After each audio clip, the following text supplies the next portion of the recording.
উদ্বোধন হলো বহুল প্রত্যাশিত স্বপ্নের মাওলানা ভাসানী সেতু। মোহাম্মদ বুলবুল ইসলাম, কুড়িগ্রাম প্রতিনিধি। অবশেষে উদ্বোধন হলো কুড়িগ্রামের চিলমারী উপজেলা সদর গাইবান্ধার সুন্দরগঞ্জ উপজেলার পাঁচপীর বাজার সড়কে তিস্তা নদীর উপর নির্মিত বহুল প্রত্যাশিত মাওলানা ভাসানী সেতু। বুধবার 20 আগস্ট সেতুটি উদ্বোধন করেন অন্তর্বর্তীকালীন সরকারের স্থানীয় সরকার, পল্লী উন্নয়ন ও সমবায় মন্ত্রণালয়ের উপদেষ্টা আসিফ মাহমুদ সজীব ভুঁইয়া।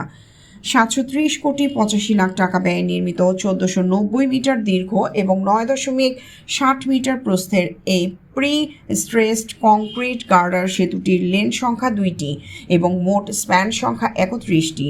সেতুটি নির্মাণে অর্থায়ন করেছে বাংলাদেশ সরকার, GOB, Saudi fund for development SFD এবং OPEC fund for international development OFID।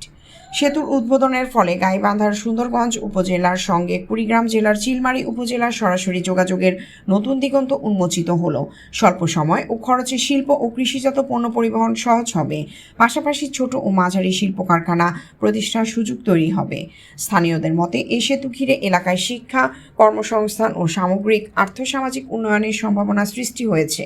পর্যটন খাতেও নতুন সম্ভাবনার দ্বার খুলবে। অন্যদিকে রাজধানী ঢাকাসহ দক্ষিণাঞ্চলের অন্যান্য গুরুত্বপূর্ণ স্থানের সঙ্গে ভুরুঙ্গামারী স্থলবন্দর হয়ে কুড়িগ্রামের যোগাযোগ দূরত্ব 40 থেকে 60 কিলোমিটার পর্যন্ত কমে আসবে। ফলে জাতীয় অর্থনীতিতে এ সেতু গুরুত্বপূর্ণ অবদান রাখবে বলে আশা করা হচ্ছে।